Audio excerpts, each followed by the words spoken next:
Welcome to the Triage Method Podcast Thursday edition. That means we're doing Q&A edition, in and out, no BS, straight to the point, tell you what you need to know. This week's question is volume load useful? That's pretty much it. Pretty simple question, but requires some defining before we can actually go forth with it. With it, not with. Jesus, am I from Kerry? With it. Yes, you are from Uh, Gary. with it. So when people talk about volume load, what they are typically referring to is a calculation that is used to quantify one's training volume. Can sometimes be useful, probably not most of the time, but we'll get into the nuances. The calculation is very simple. It very simply is the number of sets by the number of reps at a given weight. Okay, so for example, if one was to do 10, I'm not going to say 10 because who does 10 sets of an exercise? 5 by 10, that's 50. So 5 sets of 10, that's 50. At 100 kilos with a given weight, you'd multiply 50 by 100 and you get 10,000. Is that correct? No, 1,000. 5,000. Just remember, everyone, this guy is literally studying medicine. I thought I was talking about 200 kilo squats. I was like, God, 100 kilos is weak. Right. So what did I say it was? 50 by 100? Yeah, 5,000 kilos of training volume. Okay, very simple. Simple calculation for some, not for others, right? So 5,000 kilos of training volume. And you're just kind of like, okay, that is that. And you're kind of wondering, is that good? Is that bad? Is that indifferent? But that's how people pretty much calculate it. So that's your volume load. It's 5,000 kilos. If you were to do 10 sets of 10, then you'd have, 10,000 kilos. Or yeah, that's what I'm working with. And so on and so on and so on. Okay. The reason that people use that is because it's kind of a convenient way of saying, this is how many total kilos I lifted throughout the course of my workout. And the theory would be that if you just keep doing more, that's going to lead to greater adaptations. However, the fallacy there is that more training just leads to more adaptations, and that the amount of kilos that you lifted is the actual stimulus, whereas that is not necessarily the case. And an easy way of kind of getting closer to that idea would be, if someone was to do like a couple of sets of 100, 100 reps at a really, really light weight, they could equate their volume load, but that stimulus is clearly very, very different and isn't necessarily going to lead to the same training outcomes. And like when we're thinking about training, what we always, always, always have to think about is what we are lifting relative to what we are able to lift and how that relates to the adaptations that we are looking for. So for example, if you are looking to develop maximal strength and 1 rep max is your goal, then doing those sets of 100 at a given volume load and saying, all right, I'm increasing my volume load, it's not necessarily any way specific to the adaptations that you were looking for, and hence you're not necessarily moving close to that direction. Additionally, the volume load, in terms of like that being a quantifier, that doesn't actually tell you exactly how, challenging any of those reps were. So you have to consider like what the rate of perceived exertion, how many reps in reserve were there, to try to understand exactly how many reps you were from failure, and to understand how close that was to what you were able to do. Because if you did, 5 sets of 10 at 100 kilos, but your squat max is like 250, it's like, yeah, that's fine. That's a number, but that doesn't actually tell you how close you were from failure, or isn't even a productive training stimulus in that case. And if you were to continue if you were to say, all right, well, 5,000 kilos is just too little for that person, then you could easily just say, all right, then why don't we just do 20 sets of 10 at 100 kilos? And clearly, I think most people, even on a basic intuitive level, would understand that doing 10 sets or sets of 10 at like 30 to 40% of your 1 rep max is probably not going to lead to very robust increases in 1 rep max versus doing, say, 80 to 90% of your 1 rep max. So there are some inherent differences there. So I guess straight off the bat, like my initial impression when I look at something like volume load, it's like, yeah, it's cute. It's nice to try and quantify what you're doing in training, try to get some numbers.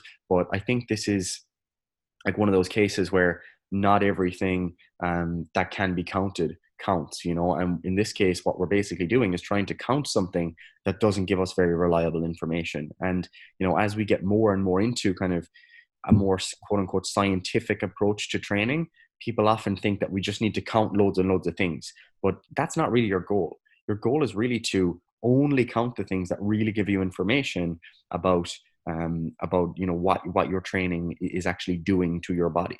How challenging this training is, and that's why something like the number of sets that were really challenging for a particular muscle group, like that's a much less sexy approach. And on the at first glance, it looks really non-scientific, but for something to be scientific or useful, you want it to be useful. You want it to actually inform you. You don't just want it to be a fancy number. And I think sometimes people get led astray by counting things.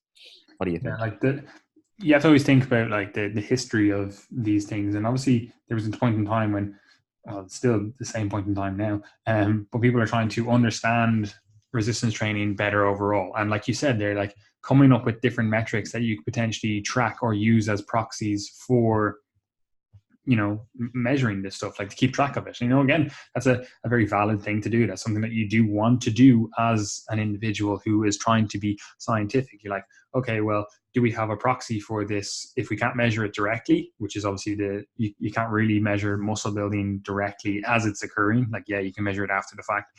You can't measure strength gain as it's occurring. Again, you can measure it after the fact, but in the moment you can't measure it. And also you can't really measure how much tension is on the muscle across a given workout. Well, not in any way that wouldn't involve, cutting you up. So you have to use a proxy measure. So you can understand how this kind of evolves, where it's like, okay, so we need some sort of proxy to keep track of how much work we're doing. And this kind of measurement where you're like, okay, let's do a volume load, where it's like reps times sets times weight. We can keep track of that. So we can now keep track of the volume load of that exercise, that workout. But again, logically, it has a few issues inherent to it, which again, like you said, like it tells you nothing about we'll call it the quality of those sets. Again, they could be very, very low effort. They're not fatiguing. They're not, anywhere near failure. Like they're 8 reps in reserve or whatever. So they're not, it doesn't tell you anything about that. It's also, people unfortunately use it to equate different exercises, which is definitely not what it's intended to do, especially if you're using something like, say, a squat or trying to compare a front squat to a leg press. Like obviously the front squat volume load is going to be much lower than what you can load onto, the volume load of a leg press, because again, like you could load up 1,000 kilos on that leg press and do the same amount of reps and sets as you did on your front squats, but the volume load for your leg press is greatly increased. But that's just because you're in a biomechanically better position to produce force. That doesn't necessarily mean that there's actually more hypertrophic stimulus occurring on the quads, the hamstrings, whatever, and it doesn't mean that there's greater strength gains occurring because of the leg press versus the front squat. So again, like there are some inherent issues. However, Gary, what would you feel like if someone was to use some sort of volume load and attach an RPE scale or an RIR scale to that? For example, they go, okay, I did whatever, 10 sets of 10 at 100 kilos, and that was all at an RPE 8, So they calculate the volume load for an exercise. I'm just going to put it out there. I don't think working out volume loads for a workout overall is really ever valid, because again, it's like different exercises. You can't really count the contribution of fatigue to that.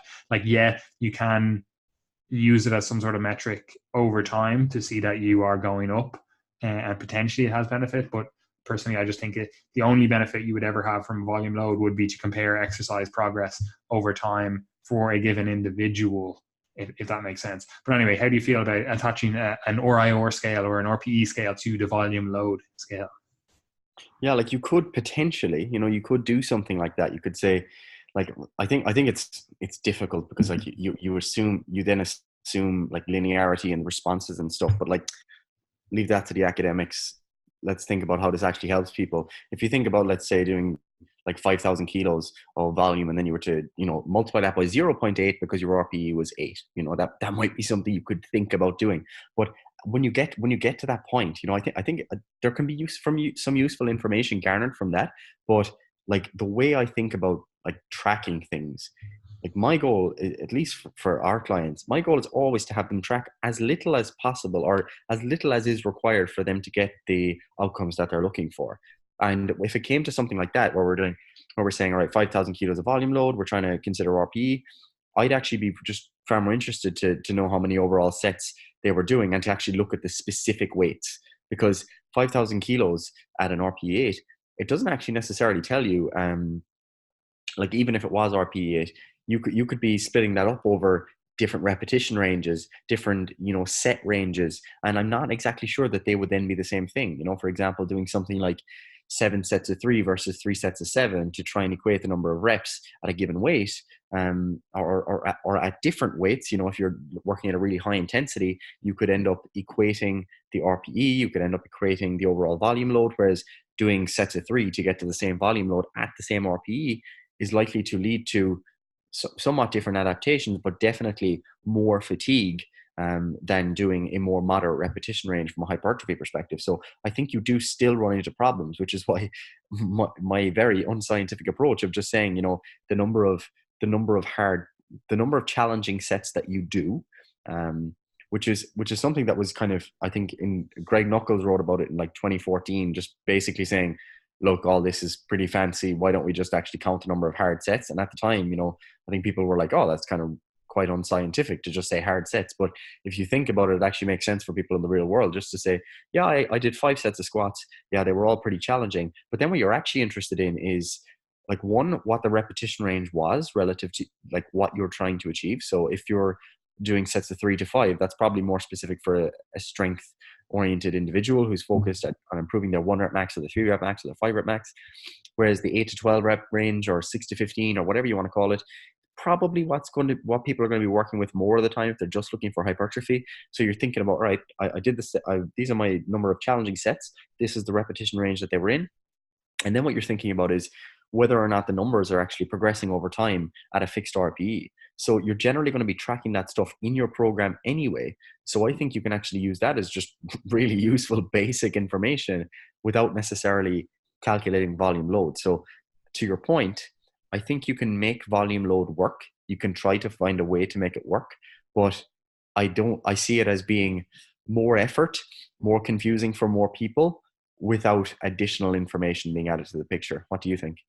Yeah, I would definitely agree. Like obviously it has potential uses if you're like, okay, well, I want to compare what I was doing at a certain stage, because again, like you could argue that, there's some subjective measures occurring, where it's like, okay, well, how was that on a reps in reserve and RPE or whatever, like hard sets, like what's hard? What does that mean? How hard? So you can say, oh, there's a bit of subjectivity in there, and you're like, I want to get some sort of standardization. If you're like, okay, I did 3 hard sets of squats that equated to whatever X amount of volume load, and then you're like, I want to just have that as a marker. You write it down in your logbook, whatever, and then in 6 months' time, you're like, okay, this workout, I also did 3 hard sets. We're obviously presuming similar rep range, similar goal, whatever. Like you can't just change the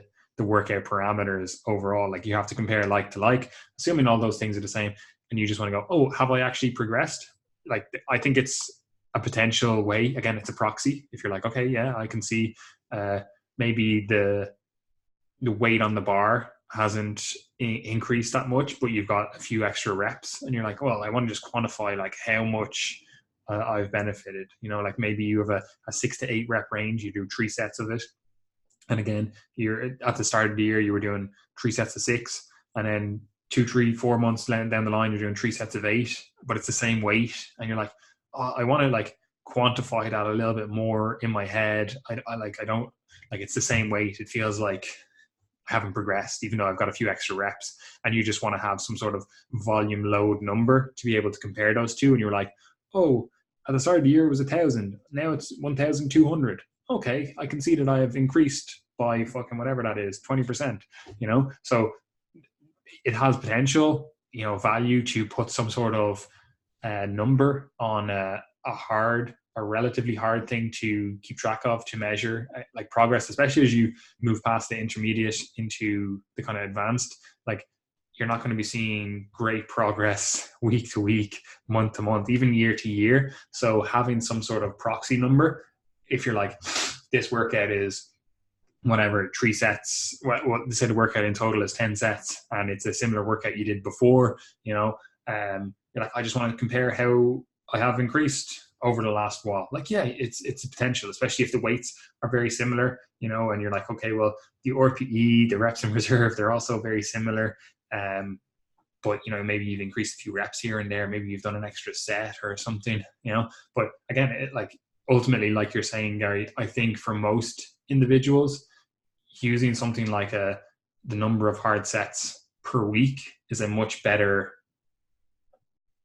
more robust, I'd say, measure. And obviously, again, there's subjectivity in that, because what is hard. But then also using something like an RPE scale or a reps in reserve scale it is handy on top of that. If you're like, okay, I'm classifying a hard set as anything over, we'll say 7, RPE, or below 3 reps in reserve. If you're like, okay, I'm just using that as an arbitrary cutoff. You could use something else. Then you can be like, okay, so during my week I did 6 of those sets. And you're like, oh, well, actually, I'm trying to get 10 of those sets. So next week, I know I need to get at least 7 to have progressed hard sets. I need to do at least 7 hard sets. If your goal is 10 hard sets per week, I'm just, again, it's arbitrary, and you can just pay better attention. It's just an easier metric to be like, okay, cool. How hard were they? RPE or reps in reserve? Cool. Because again, you should be potentially keeping track of this stuff. And then you just look at the end of the week and you're like, okay, there were 7 of those sets. Cool. Next week, I want to do 8 of those sets. Again, it's throughout the workout, throughout the whole week as well. I think it's much easier, more intuitive thing to do rather than, whip your calculator out and be like, right, on Monday, I did this, multiply sets times reps times weight. And you're like, okay, that was this many units. And then you're like, then on Thursday I did this. It was the same exercise, but I increased the weight and I dropped a few reps. And it's like, okay, cool. Let me just work that out. And again, you're like trying to compare all this stuff at the end of the week. You have this fucking like calculator out, big problem sheet out. You're just like this. It's not quick. It's not fast. It's not very, well, it is intuitive, but it's not very meaningful. Because again, it's a proxy measure. It's not really measuring anything, even though it feels more scientific because you're calculating stuff. It's in my mind, at least, it's pretty much the same as just counting the hard sets. One of them, it's like it takes 30 seconds to look over your logbook and be like, all right, cool. Those exercises, cool. I did 8 of those. I did 8 hard sets during the week. Whereas you're like, okay, let me get the calculator out here and calculate all these things out. And it's like one of them takes 30 seconds. The other one takes a couple of minutes. They both give you the same information at the end of the day. It's, Yeah, like I think the more we try and get like more and more specific with counting and tracking and with resistance training, like it almost always tends to fail. Like you see that with, like even just thinking of things purely in terms of sets. I think we're very, very bad at like realizing the non-linearity of the responses. Like, for example, if you were thinking purely in terms of volume load, or even if you're thinking purely in terms of more sets equals better, which I think is another stance that is held by a lot of people, like you forget that like that first set like probably has the most like potent stimulus, as in like the difference between 0 and 1 pretty big. 1 and 2 sets, it's like, yeah, there's still probably a benefit there. Like 3 sets, yeah, probably a benefit there, but the response for each additional set is likely to diminish. You're not gonna, it's not like 1 set equals 1 unit of additional hypertrophy. Like the biggest differences you're going to get are between like 0 and 1, and it's going to diminish like as you add more and more and more sets onward. And you see that, for example, in training studies where they do lots of sets in one given workout. If you were to do 3 sets in a given workout versus 5 sets in a given workout versus 10 plus, like the gains start to really diminish at the higher end. And although you could be adding that into your volume load calculation, saying I went from 3,000 kilos of volume on Monday in June to 10,000 kilos of volume in December. If that's all you're looking at, and you're looking at it saying like, oh, cool, I progressed, but you haven't actually added any strength or added any muscle mass, then you are tracking things and tracking a variable that doesn't actually matter, that isn't leading to the outcomes that you desire. So that is another thing to consider here, is that there is a non-linear response to the training that you do. And that's important to consider as well when people are thinking about, for example, doing a lower volume training phase. Some people really worry that, taking a couple of weeks where they just train 3 days per week, they do less volume overall, that's going to lead to like a reversal of some of their adaptations. That's very often not the case, because it is like that first little bit of training that you do, that's the most potent. Those early sets, they're the most potent. So even if you had to strip back to 1 to 2 sets per day, you're still probably getting a pretty significant portion of the overall stimulus that you're applying in that training session. Obviously, like as you get more advanced, you might have to do a little bit more and you have to add more on. And this isn't necessarily making the case for just doing 1 set per workout, but it is a case for understanding the nonlinear response, understanding that we can't just look at numbers and assume that an increasing stimulus equals increased adaptations. And there's probably a point where increasing stimulus or increasing our quantification of training volume, that's probably going to lead to reductions in adaptations at some point. There's probably going to come a point where you're just doing so much volume that you're potentially just digging in unnecessarily to your recovery resources, to your energy stores, and potentially compromising your adaptations to that session. And that's why I think we should make the case for just like thinking about how your training is intertwined with your adaptations, as opposed to just measuring training and not measuring the adaptations. Because if your numbers on your lifts are not moving up over time, but all your supposedly reliable metrics that you're tracking are going in the direction that you think they should be, then you really want to consider the reliability of those metrics. Because like you could definitely see a case where someone might be maintaining their volume load, but they could still be gaining muscle. They could still be gaining strength. And that's particularly the case for strength. Because I know volume load became quite popular in powerlifting circles a number of years ago. I know Blaine Norton used to use it quite a bit before he got injured, but he made great progress and everything. But when it got popular in powerlifting circles, it can be even more misleading there, because your volume load, it could be increasing drastically, but your 1 rep max might be going anywhere, because you're just doing more overall work, but you're not working specific to you're trying to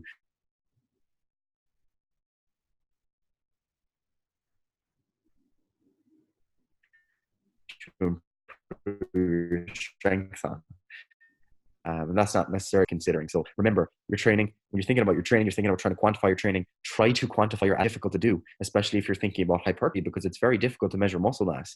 And I don't just mean that from the perspective of the everyday person, difficult to measure in research studies, because growth is quite slow. It's quite difficult to measure. If you're just measuring arm circumference, there's a lot of different things that go into arm circumference, So if I was to say something that I think is quite useful, it's probably like your moderate rep strength across multiple sets over time. If you see yourself going from 3 sets of 8 at 100 kilos in the bench press to 4 sets of 12 at 100 kilos in the bench press, and you're gaining weight in that period of time, I think that is it's not very scientific, but I think it's a pretty good indicator that you're probably moving in the direction of gaining muscle, Yeah, I always look at all this stuff, and it's a principle that I first learned through economics, because I do enjoy studying economics. Well, I enjoy reading about it. I wouldn't say that's studying, but anyway, it's you have to look at all of these things, any kind of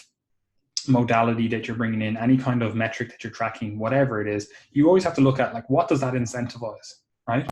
And again, I learned this from economics. It's okay, well, if you tax a certain person or a population, who does that actually incentivize? Does that incentivize the outcome that you want? I think Thomas Sowell was the first person that I really heard talking about this in a way that kind of resonated with me.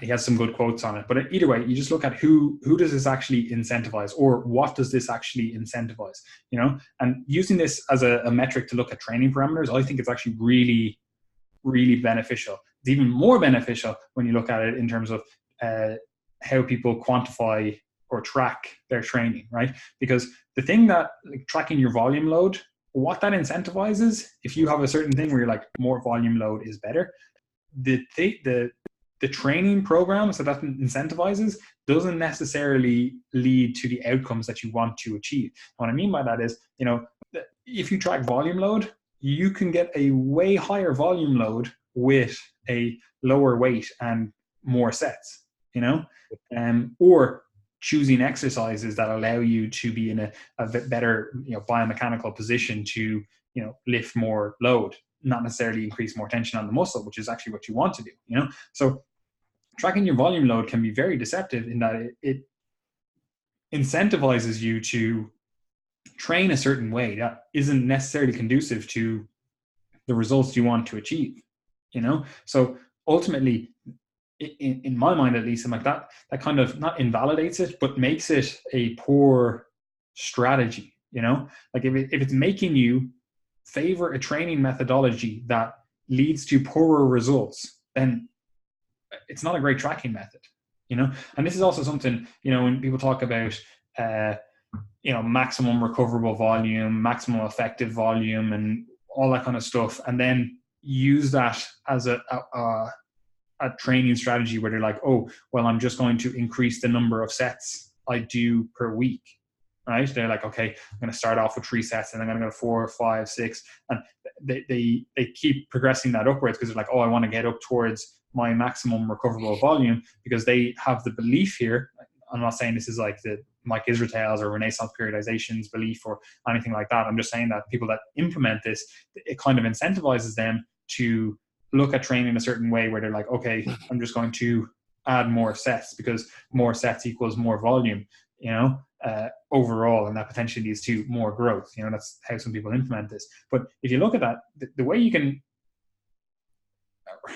what that actually incentivizes is for you to train at the maximum recoverable volume all the time. Like if you think about it, it's like, well, if my belief system says that more sets or more volume overall is better, then you want to train with the most amount of volume you can possibly train with at all times, and that's not necessarily the highest amount of volume. It's the amount of volume that you can always recover from and do day in, day out, like all the time. Again, like rather than starting at 3 sets and then next week doing 4 sets and then 5 sets and then 6 sets and building it up over time, you would be much better off looking at it over a training block, a month, a week, or sorry, a month, a quarter, a year. Like you're better off over that entire period of time, just always training at, we'll say like the most you can do is 6 sets, you're just better off always training at 4 sets, because over the entire year, you then accumulate more volume, So again, like you have to look at like, what does this, what does your metric and what does your belief system prioritize? And does that actually lead to the outcome that you want to lead to, Yep, I agree. Like, to be fair, like, and you kind of alluded to it, I'm pretty sure that like Mike Israetel used to have more of a kind of a radical stance on that in terms of like training close to MRV all the time. However, he even kind of changed his own approach, as far as I'm aware, that towards kind of saying, all right, maybe we want to go near that maximum recoverable volume, like the most you could possibly do and recover from sometimes, but the majority of the time you want to be around kind of like a mid-range where like you're at a level where it's the most you're probably going to be getting pretty good adaptations to. Like, yeah, you could do more, but it's not necessarily beneficial. However, like you kind of said, most people strawman that position, and when they hear maximum recoverable volume, they think, all right, more volume, better. Let's see how much I can actually get away with, And I've seen that with some people where they've been doing literally up to like genuinely 40 to 60 sets per body part per week. Like that's not uncommon. If you look in like a lot of bodybuilding gyms or people who are into just strictly bodybuilding, it's not uncommon for them to do, a back workout on Monday and a back workout on Tuesday, on Thursday, where they're doing, 5 sets of wide grip pull downs, 5 sets of under grip pull downs, 5 sets of overhand pronated rows, 5 sets of dumbbell rows. You could be doing easily 20 plus sets per workout, and they're doing that twice per week. It's like, it really starts to add up. So this stuff does happen in the real world. And I just think it's harder for people to understand, like, that there is this level where your adaptations are probably going to be pretty sweet. That's going to vary for everyone, and that more beyond isn't necessarily better, because clearly, like, any of us, like, people do the same thing with nutrition. They think that if they eat less and keep eating less, that's always going to lead to more, fruitful outcomes. But that is the case sometimes, but there's always other things to consider. And it's never as simple as just more or less is better. Yeah, like as I said, I don't think it is their stance, like Mike's Yeah. stance or Renaissance periodization's stance. But it is how people implement it then, because again, Yeah. it's like, oh well, you said maximum, so that means in my mind maximum. Where again, like if you actually think about the system, if you think volume equals growth, then what you want to do is the most amount of volume over a given time period, and that time period is a year, 2 years, 3 years, 4 years. Because again, muscle growth is a multi-year thing. It's not like a weekly thing, or a daily thing. You have to do those habits daily, weekly, whatever, and add up to the year, 10 years, whatever. But again, you want to look at not just a snapshot of that workout. If you're like, oh, I trained at my maximum recoverable volume for that given workout, like that's not important to me. I want to see like, what was the maximum amount you could do, or how could you set up your sets to do the maximum amount over a multi-year period? Because then you think about it, like you do your absolute maximal recoverable volume, it's like that's just on the limit. Like if you do even a little bit more than that, like then the next workout you're going to have to do less because you're fatigued coming into it. You're not able to progress as much. Whereas you were just always better off. You can just do the maths yourself. Always better off doing just a little bit below that and doing that for longer over time, because effectively that's what they end up doing.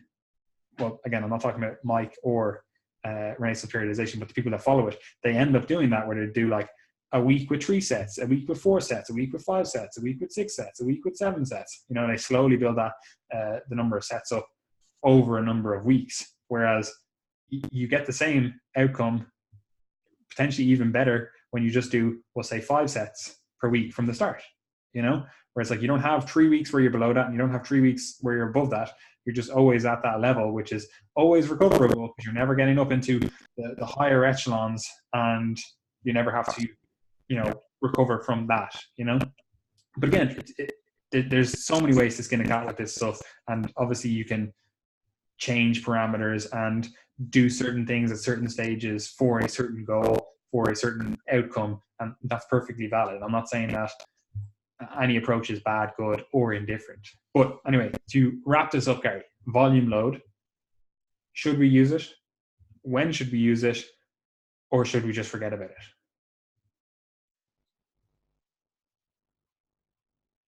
Honestly, I think just forget about it, to be honest. Like it's quite a cold stance, but like when I think about like adding in these metrics, they really have to be useful. There's no point just trying to count up loads of different things just for the sake of it if it's not really helping you. And I think for the vast majority of people, I just don't see much of a reason to try and quantify it. I've done it in the past with clients, and when I started counting it up, I'm like, how can I actually use this information?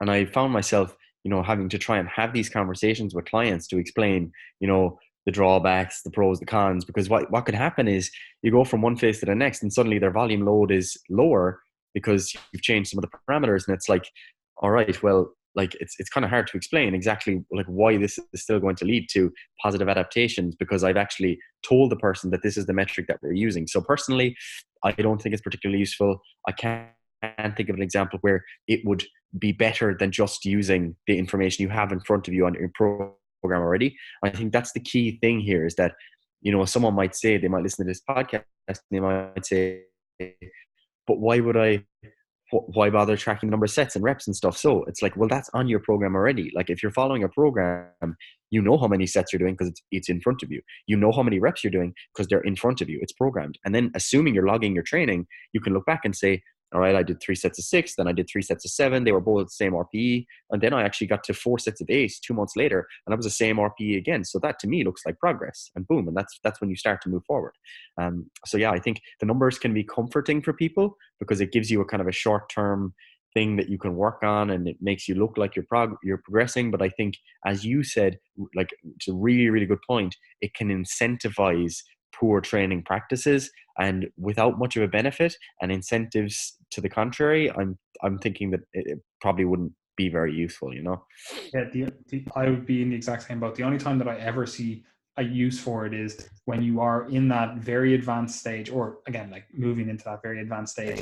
And because progress is so hard to see, if you're like, okay, I just want to have some sort of metric where it's not as subjective, using that, being like, okay, I'm counting hard sets, I'm counting, reps in reserve or PE or whatever. And I did this workout a couple of months later, I did this workout, and they're very similar. It's hard to kind of see where progress has been. Weight is maybe up a little bit. Like, you can use it then to be like, okay, so that was whatever, 20,000 volume units, and this one was 22,000 volume units.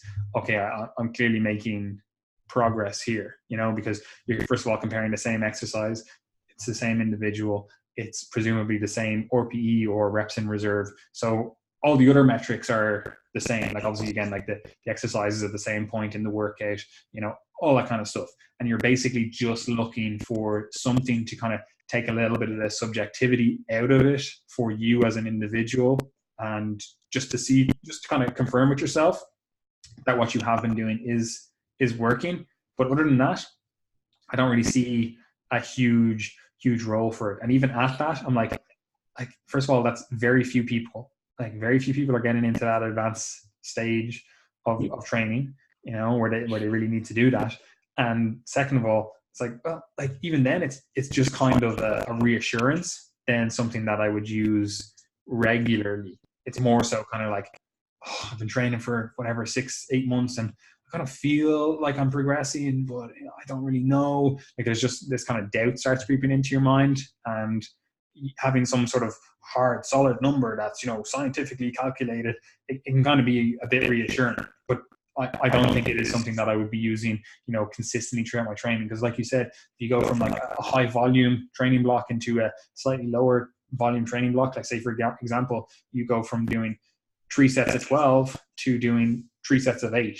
Inherently, even if there's going to be a time period where the weight isn't high enough to even equate the volume load, so you were doing 3 sets of 12, and that fucking is a huge volume load. It was 3 sets of 12 at fucking whatever 100 kilos, and then you go to 3 sets of 8 and you're only able to do 105 kilos, whatever.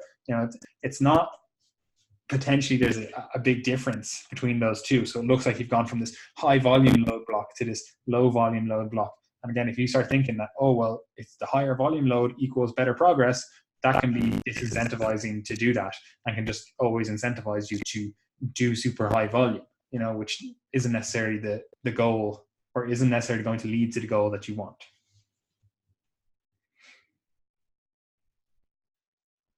So in summary, there are nonlinear responses to training. More isn't always better.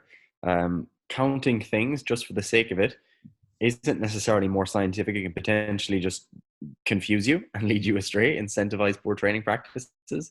And yeah, keeping it simple with what you're tracking is actually pretty damn useful. But more important than anything else, don't get so caught up in tracking like surrogate markers that you forget to track the potential markers that you're actually interested in, such as adding more weight to the bar over time, increasing your body weight, because if you're worried about your volume load and even the number of sets that you're doing, and you're staying at the same body weight, you're not consuming sufficient calories, like you're really just missing the boat, So yeah, they'd be our summary points, I guess. And you have anything else to add before we wrap it up? I have nothing else to add. I actually, just on that, maintaining your body weight, obviously that could be the goal for some people. If you are like a weight class athlete or something, that's perfectly fine. But even then, I would always argue that, like, I always like a 10% rule, where you try to get yourself about 10% over where you want to be, if that makes sense. Like, say, like I'm doing Brazilian Jiu-Jitsu, the weight class is whatever, 93 with the gi on, so that's 91 kilos. So for me, getting over about 10%, allowing myself to get about 10% over that body weight, to progress the results, progress strength gains, whatever, like that. In my mind, I'm like, that's perfectly acceptable, and that may be a good approach long term. Stop fucking happen yourself. Yeah, maybe a good approach long term to kind of allow you potentiate some faster or greater gains. But again, it shouldn't be a huge or a huge jump away from where you ultimately need to be. Anyway, Gary, Where can people find us? Where can people engage with our services? What can they engage with? All of that fun stuff. Triage Method newsletter out every Sunday morning. Get on it. You can subscribe in the description box below. That's where we send out all of our content that we've posted across the week, along with other resources that we think might be of interest to you. You can also just get involved in the Triage Method community. That's our Facebook group. And that's a community with hundreds and hundreds of people just like you, or maybe not like you at all, who happen to be interested in fitness and all things, health, science, etc. And we have some interesting discussions in there, and obviously post anything that we think might be of use to people. You could, of course, engage with our services: one-to-one coaching, group coaching, program templates, and beginner ebook, depending on the amount of guidance that you want. If you're like, I don't want to talk to these guys, I just want to buy something and see what they're about, let's read their content, let's use one of their programs. Program templates are useful, as is the beginner's ebook. The beginner's ebook is probably a bit more comprehensive in terms of delivering the information that you actually need to understand to begin to start making some of these decisions yourself. The group coaching then is kind of next tier. It's like middle of the road. You get contact with us. We'll review your training clips. You'll have a program. You'll have nutrition guidelines, and we'll help you make decisions along the way. But it's a bit more hands-off and a much lower cost. So that's male and female options available there as well. And then one-to-one coaching, of course, is for the people who they need the accountability. They've got specific goals. They know what they need to work on. They want us to really help them dial things in, get specific, more support. That's one-to-one coaching, and we have spaces available for that as well. So that is all our services. That's absolutely beautiful, Gary. I would also like to say that I am sorting out some merchandise, Triage merch. So hopefully that'll be available in the next while. I'm waiting for some samples to come in. So you'd be able to engage with that kind of stuff as well, if that's something that you like. So I know people like to wear hoodies and t-shirts and stuff like that of the people they listen to, the content that they consume, etc. So hopefully we'll have a little more of that in the shop in the next few weeks, hopefully the next few days after this comes out. But I will be in the guts of my exams, because this is coming out on Thursday. My first exam is on the Friday, so my first exam will be tomorrow. You will have done a few exams by then, won't you? My first exam's in 23 hours. And it is Sunday now, so his first exam was on Monday. Yep. But you're finished. I'm actually done now. It's Thursday, so I'm done. Easy. It's too easy. I won't even have started yet. But anyway, that's all we have time for. That's all we wanted to say. As per usual, guys, I hope you enjoyed the content, and we'll see you again. That's good, Dania.